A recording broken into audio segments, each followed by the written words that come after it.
నమస్తే మిత్రులారా, నేను మీ శ్రీనివాస్ చౌహాన్ అడ్వకేట్. మిత్రులారా, ఏ సందర్భంలో న్యాయస్థానము వడ్డీ చెల్లించకూడదు అని తీర్పిచ్చే అవకాశం ఉంటుంది?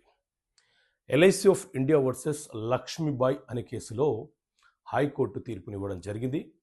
కేసు యొక్క సారాంశం ఏంటి అని అంటే, లోన్ ఇచ్చినటువంటి కంపెనీ ఏదైతే ఉందో మార్టిగేజ్ ప్రాపర్టీని మార్టిగేజ్ తాకట్టు పెట్టుకొని లోన్ ఇచ్చింది.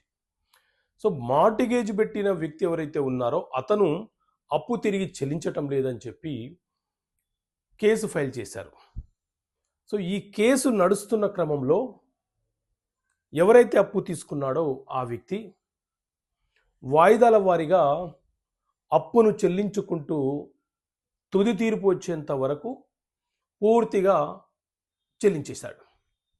సో ఆ తర్వాత న్యాయస్థానం తీర్పు ఇచ్చే క్రమంలో మాకు వడ్డీ ఇవ్వలేదు, వడ్డీ కావాలని చెప్పి కేసు వేసినటువంటి పిటిషనర్ న్యాయస్థానాన్ని వేడుకుంటే న్యాయస్థానము కేసు తుది తీర్పు ఇచ్చే నాటికి మొత్తం అమౌంట్, ప్రిన్సిపల్ అమౌంట్ ఏదైతే ఉందో అది మొత్తం చెల్లించేశాడు కాబట్టి వడ్డీ అనేది చెల్లించమని తీర్పు ఇవ్వడానికి అవకాశం లేదు.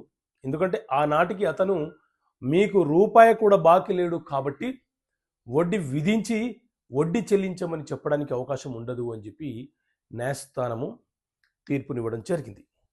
సో ఎవరైనా మనీ రికవరీ కేసు మన మీద ఫైల్ చేసినప్పుడు ఒకేసారి మనకు వెసులుబాటు కాకపోతే ఆయా పద్ధతులలో ఇన్స్టాల్మెంట్ మెథడ్లో 2 నెలలకు లేదా నెలకు మీ వెసులుబాటును బట్టి వారికి తిరిగి చెల్లించే అప్పును చెల్లిస్తుంటే మనము కొంత వెసులుబాటు పొందే అవకాశం ఉంటుంది.